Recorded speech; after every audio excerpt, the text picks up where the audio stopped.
Cash flow from various activities discuss करते हैं क्या क्या होती हैं। हमने लास्ट वीडियो में देखा था कि कैश फ्लो स्टेटमेंट में कितनी एक्टिविटीज़ होती हैं, ऑपरेटिंग एक्टिविटी, इन्वेस्टिंग एक्टिविटी और फाइनेंसिंग एक्टिविटी। अब तीनों एक्टिविटीज़ को हम कैसे डिपिक्ट करते हैं, कैसे शो करते हैं, वो एक एक करके समझेंगे।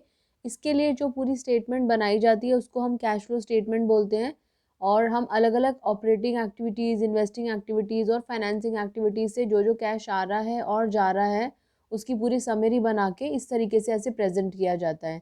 एक कैश फ्लो स्टेटमेंट तैयार किया जाता है जिसको कि हम कैश फ्लो स्टेटमेंट ऑफ जो भी कंपनी का नाम हो वो मेंशन करके ऐसे फॉर्मेट में ड्रॉ करते हैं।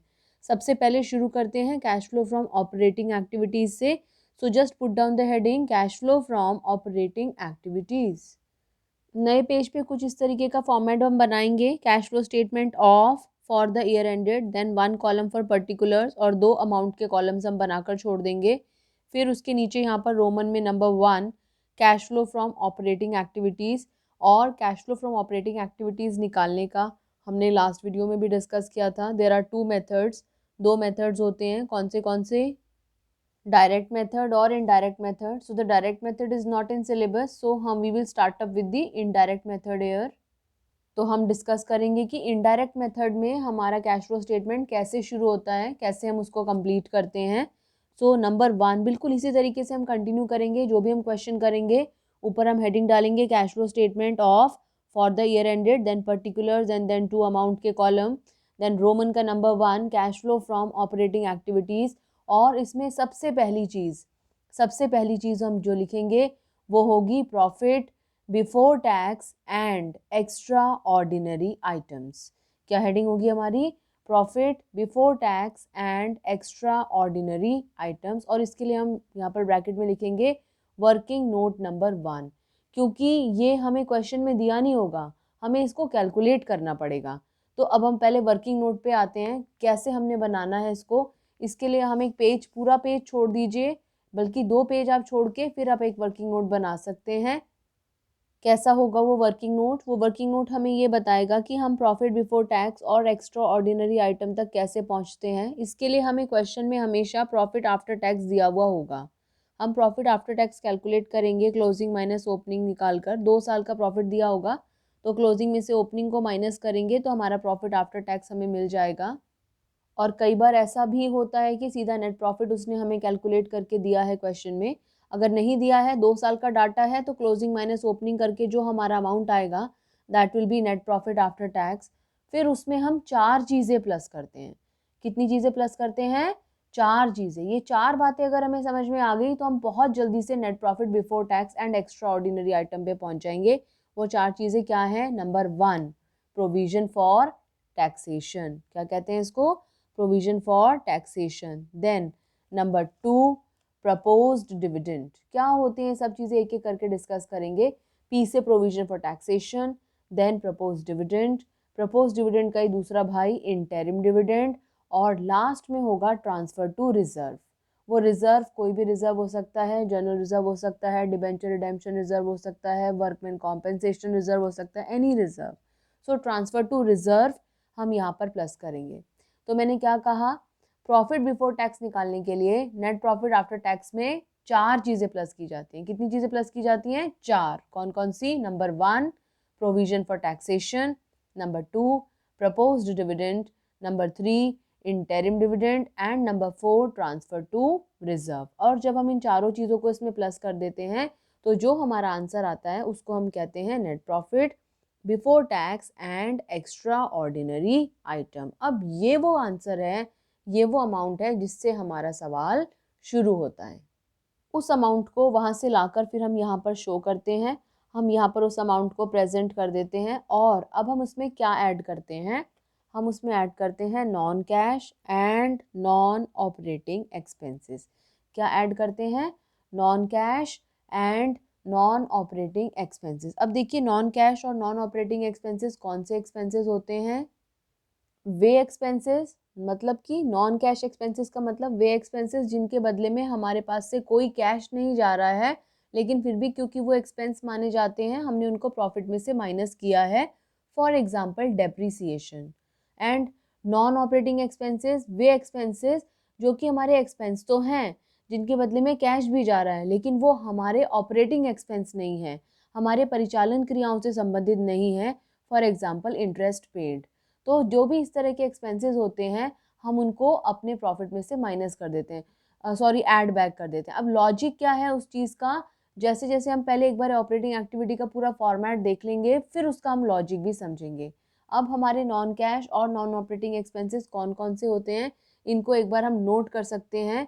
क्या क्या नोट कर सकते हैं?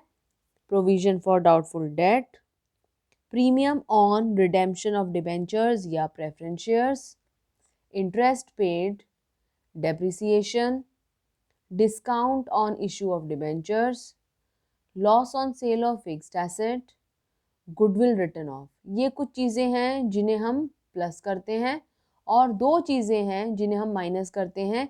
क्या क्या? इंटरेस्ट रिसीव्ड और profit on sale of fixed assets. इन्हें हम नॉन कैश और नॉन ऑपरेटिंग इनकम के नाम से जानते हैं। अब ये क्या है, इसको कैसे हमें याद करना है? ये है पेप्सी पी के दिलवाले दुल्हनिया ले जाएंगे इन प्लेन। कैसे ले जाएंगे? प्लेन में। सो पेप्सी पी के दिलवाले दुल्हनिया ले जाएंगे, जाएंगे में जी है हमारी इंग्लिश वीक है ना, तो हमने जी लिखा है यहाँ पर, इन प्लेन। अब इसको याद करने का तरीका, पी से प्रोविजन फॉर डाउटफुल डेट, दूसरे पी से premium on redemption of debentures या प्रेफरेंस शेयर्स, आई से इंटरेस्ट पेड, डी से डेप्रिसिएशन, दूसरे डी से discount on issue of debentures, फिर एल से loss on sale of fixed assets, फिर जी से गुडविल रिटर्न ऑफ। और दो चीज़ें हैं जो हमें माइनस करनी है। ये सारी चीज़ें जो हैं, ये सब चीज़ें तो हमें करनी है प्लस, और केवल दो चीज़ें हैं जो हमें क्या करनी है? Minus, interest received and profit on sale of fixed asset. अब ये जो हमने पूरी लंबी चौड़ी लिस्ट के बारे में डिस्कस किया, इस लिस्ट में से क्या चीज़ें हैं जो हमारे काम आती है मोस्टली? वो है दिलवाले दुल्हनिया ले जाएंगे इन प्लेन। वो पेप्सी पी के कई बार हम उसको मिस भी कर सकते हैं। क्या क्या चीज़ें? यानी कि depreciation, interest paid, provision for doubtful date, loss on sale of fixed assets and goodwill written of या पेटेंट रिटर्न ऑफ। ये कुछ चीज़ें हैं जो कि हमें सवाल में बार बार देखने को मिलेंगी और जिनका हमारा वास्ता पड़ेगा ही पड़ेगा।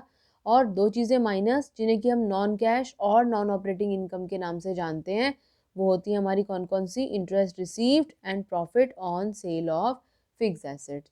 अब जब हम इसको प्लस करते हैं और इन सब चीज़ों को माइनस करते हैं, तो जो हमारा आंसर आता है उस आंसर को हम किस नाम से जानते हैं? उसको हम कहते हैं operating profit before tax and working capital change. ये नोट कर सकते हैं। इसके आगे हमें थोड़ा सा और डिस्कस करना है, लेकिन पहले हम यहाँ तक ऑपरेटिंग प्रॉफिट तक अपनी चीज़ों को समझने की कोशिश करते हैं। और उसे समझने के लिए एक बार अपने टेबल पर दोबारा से आते हैं कि अभी तक हमने क्या क्या समझा। हमने समझा कि हम profit before tax and extraordinary item को लेते हैं, और profit before tax and extraordinary item को निकालने के लिए हम उसमें कितनी चीज़ें प्लस करते थे? चार चीज़ें। और उन चार चीज़ों के नाम क्या थे? Provision for taxation, propose dividend, interim dividend and transfer to reserve. एक एक करके इनके बारे में बात करते हैं। सबसे पहले बात करते हैं प्रपोज डिविडेंड के बारे में। देखिए, प्रपोज डिविडेंड या प्रस्तावित लाभांश क्या होता है? वो लाभांश, वो डिविडेंड जिसके बारे में कंपनी अपनी एनुअल जनरल मीटिंग में प्रस्ताव रखती है। इस साल प्रस्ताव रखा जाता है, पास होता है, अगले साल उसका भुगतान होता है। इसलिए हमेशा हम क्या करेंगे, इस साल वाले को जो प्रपोज डिविडेंड होगा, हमेशा हमें 2 साल का प्रपोज डिविडेंड दिया गया होगा। और ये जो प्रपोज डिविडेंड होता है, ये हमेशा हमें बैलेंस शीट में कॉन्टिंजेंट लायबिलिटी में नज़र आएगा। कहाँ नज़र आएगा? कॉन्टिंजेंट लायबिलिटी में। हमने क्या कहा? इस साल का जो डिविडेंड हम प्रस्तावित करते हैं वो मीटिंग में पास होता है और अगले साल हम उसका भुगतान करते हैं। इसलिए याद रखें, जो इस साल वाला है, जो करंट ईयर वाला प्रपोज डिविडेंड है, उसको हम बिल्कुल इग्नोर कर देंगे। फॉर एग्जाम्पल, अगर हमें 2018 और 2019 2 साल के प्रपोज डिविडेंड का डाटा दे रखा है, तो हमारा ध्यान 2019 वाले की तरफ बिल्कुल भी नहीं जाएगा। भूल जाएंगे, इसे छोड़ देंगे, कट लगा देंगे। हमारा ध्यान किसकी तरफ जाएगा? 2018 वाले प्रपोज डिविडेंड की तरफ। तो क्या करेंगे हम उसे? लास्ट ईयर या प्रीवियस ईयर वाले प्रपोज डिविडेंड का ही हम ट्रीटमेंट करेंगे, और इसी के दो ट्रीटमेंट्स होंगे। क्या होंगे वो दो ट्रीटमेंट्स? पहला तो हमने जो नेट प्रॉफिट आफ्टर टैक्स निकाला है उसमें प्लस करेंगे उसको, और दूसरा जब हम फाइनेंसिंग एक्टिविटी बनाना सीखेंगे। अभी हम फाइनेंसिंग एक्टिविटी बनाना नहीं सीख रहे हैं, लेकिन इसे नोट करके रख लीजिए कि जब हम फाइनेंसिंग एक्टिविटी बनाएंगे तो वहाँ पर हम दिखाएंगे कि इसी डिविडेंड को हमने पे किया है, हमारे पास से डिविडेंड के रूप में इतना पैसा गया है। कैश फ्लो स्टेटमेंट बनाने का ऑब्जेक्टिव क्या होता है? ये पता लगाना कि कितना कैश आ रहा है हमारे पास और हमारे पास से कितना कैश जा रहा है। तो इसी को हम डिविडेंड पेड के नाम से आउटफ्लो में शो करेंगे। तो ये प्रपोज डिविडेंड का ट्रीटमेंट नोट कर लो। अभी जैसे हम क्वेश्चन करेंगे ये चीज़ें और क्लियर होंगी हमें। नेक्स्ट हमने कहा प्रॉफिट आफ्टर टैक्स से बिफोर टैक्स बनाने के लिए हम इसमें 4 चीज़ें जोड़ते हैं। सबसे पहला प्रोविजन फॉर टैक्सेशन, दूसरा प्रपोज डिविडेंड, तीसरा इंटरिम डिविडेंड और चौथा ट्रांसफर टू जनरल रिजर्व। तो हमने प्रपोज डिविडेंड के बारे में डिस्कस किया कि करंट ईयर वाले की तरफ तो देखना भी नहीं है, पिछले साल वाले को देखना है, उसी को प्लस करना है, उसी को फाइनेंसिंग में शो करना है। अब बात करते हैं प्रोविजन फॉर टैक्सेशन को कैसे शो करना है। प्रोविजन फॉर टैक्सेशन का हम एक अकाउंट बनाना सीखते हैं, प्रोविजन फॉर टैक्स अकाउंट। और ये भी हमें जैसे कि हमें प्रपोज डिविडेंड के 2 डाटा दे रखे होंगे, बिल्कुल ऐसे ही प्रोविजन फॉर टैक्सेशन के भी हमें 2 डाटा दिए होंगे। तो उसको हम अकाउंट में शो करेंगे। By balance brought down, to balance carried down. पिछले साल का जो हमने इवेल्युएट करा उसको हम पे करेंगे, तो उसको हम टू बैंक पेड के नाम से लिखेंगे। और ये जो करंट ईयर वाला है इसको हम प्रॉफिट में से निकाल कर रखेंगे, इसलिए हम लिखेंगे बाय P&L अकाउंट मेड। तो यहाँ पर क्या आएगा, जितना टैक्स हम पे करेंगे उसे हम टू बैंक पेड के नाम से लिखेंगे और जितना प्रोविजन हम बनाएंगे उसे बाय प्रोविजन मेड के नाम से लिखेंगे। क्वेश्चन में अगर कुछ नहीं दिया है, कोई इन्फॉर्मेशन नहीं दी है, तो पहले ओपनिंग लिख देंगे यहाँ पर प्रोविजन फॉर टैक्सेशन का बैलेंस, यहाँ क्लोजिंग लिख देंगे और इस वाले अमाउंट को उठाकर यहाँ लिख देंगे। इधर कितना लिखा हुआ है 50,000, इसी 50,000 को उठाकर हम यहाँ लिख देंगे और यहाँ पर है 70, इसी 70 को उठाकर हम यहाँ पर लिख देंगे बाय P&L मेड के नाम से। इस बात का मतलब क्या है, साल के शुरू में हमने इतना डिसाइड किया था, इतना टैक्स है, उसे इस साल के अंत में पे किया गया है। तो अगर इस क्वेश्चन में कोई पूछे कितना टैक्स पे किया गया है तो हमारा है 50,000। और बाय P&L मेड, इसको हम मेड का मतलब होता है प्रोविजन मेड। तो कितना प्रोविजन है, प्रोविजन का मतलब होता है प्रॉफिट में से निकाल कर रखा गया है, अगले साल इसका भुगतान किया जाएगा। तो कितना प्रोविजन बनाया गया है 70,000, वो हम यहाँ पर बाय P&L मेड के नाम से लिखेंगे। खास बात क्या है, इस मेड पर फोकस करें ज़रा। यहाँ जब प्रॉफिट में 4 चीज़ें जोड़ने की बारी आती है तो हम यहाँ पर प्रोविजन फॉर टैक्स मेड को प्लस करते हैं। तो 2 चीज़ें हमने सीखी, प्रपोज डिविडेंड कौन से वाला, प्रीवियस ईयर वाला, प्रोविजन फॉर टैक्स कौन सा वाला, मेड वाला। अब बात करते हैं इंटरिम डिविडेंड की। इंटरिम डिविडेंड का मतलब होता है अंतरिम डिविडेंड। साल के बीच में कभी भी कंपनी ने डिसाइड करा और डिविडेंड का भुगतान कर दिया तो वो पैसा हमारे पास से चला गया है, वापस से उसको ऐड बैक कर रहे हैं क्योंकि वो ऑपरेटिंग एक्टिविटी का हिस्सा नहीं है। हम ये देखना चाहते हैं कि ऑपरेटिंग एक्टिविटी के कारण हमारे पास से कितना कैश जा रहा है या हमारे पास कितना कैश आ रहा है। लास्ट में ट्रांसफ़र टू जनरल रिजर्व, हमने जनरल रिजर्व के लिए ट्रांसफ़र किया था जिस वजह से हमने प्रॉफिट में से माइनस किया था। अब हम उसको वापस से ऐड कर रहे हैं, जनरल रिजर्व को वापस से ऐड बैक कर रहे हैं क्योंकि वो पैसा कैश के रूप में हमारे पास से कहीं भी गया नहीं है। तो ये जनरल रिजर्व का ट्रीटमेंट अमाउंट निकाल लेंगे। कैसे, सेम जैसे प्रॉफिट को किया, क्लोजिंग माइनस ओपनिंग करके हम अमाउंट निकाल कर यहाँ पर शो कर सकते हैं। So net profit before tax and extraordinary item हमारा आ जाएगा। तो ये 4 चीज़ें हमने डिस्कस करी हैं। आफ्टर से बिफोर बनाने में 4 चीज़ें जोड़नी है। पहला प्रोविजन फॉर टैक्स, उसके लिए हम प्रोविजन फॉर टैक्स अकाउंट बनाएंगे। प्रपोज डिविडेंड केवल पिछले साल वाले पे फोकस करेंगे। इंटरिम डिविडेंड सवाल में हमें ऐसे कैसे दिया हुआ होगा और transfer to general reserve closing minus opening करके। एक क्वेश्चन करते हैं। इस क्वेश्चन में हमें balance in statement of P&L दे रखा है, ओपनिंग दे रखा है, क्लोजिंग दे रखा है और वो कहता है we have to calculate the profit before tax and extraordinary items. तो हमें ये नेट प्रॉफिट आफ्टर टैक्स दे रखा है, ट्रांसफ़र टू जनरल रिजर्व दे रखा है, प्रपोज डिविडेंड दे रखा है पिछले साल का, इंटरिम डिविडेंड दिया है, प्रोविजन फॉर टैक्स मेड भी दे रखा है और टैक्स पेड भी दे रखा है। हमारा ध्यान किस पर जाना चाहिए, प्रोविजन फॉर टैक्स मेड पर।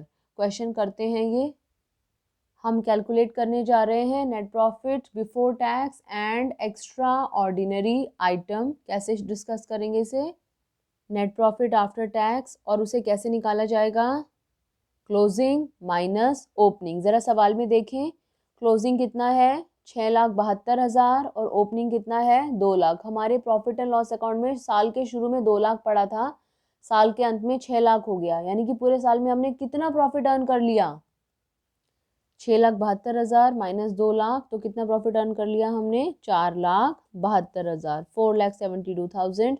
अब इसमें 4 चीज़ें जोड़ते हैं हम, कौन कौन सी 4 चीज़ें। Number 1 provision for tax made. ज़रा देखिए सवाल में प्रोविजन फॉर टैक्स मेड कितना दे रखा है 2 लाख रुपए। हमें टैक्स पेड पे देखना भी नहीं है, हमारा फोकस कहाँ पर होना चाहिए, प्रोविजन फॉर टैक्स मेड पर। कितना है 2 लाख, ये हमने लिखा यहाँ पर।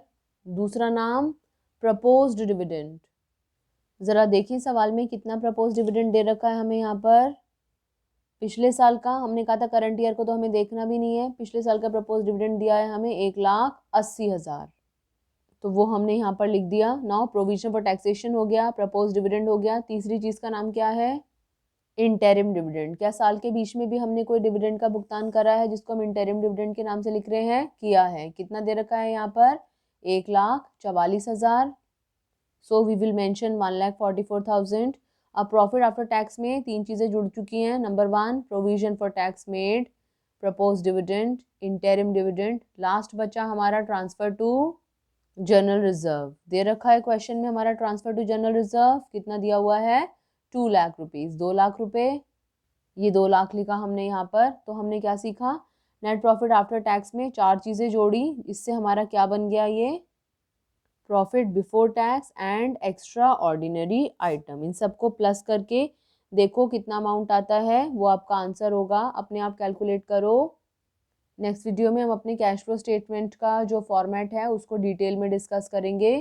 Thank you.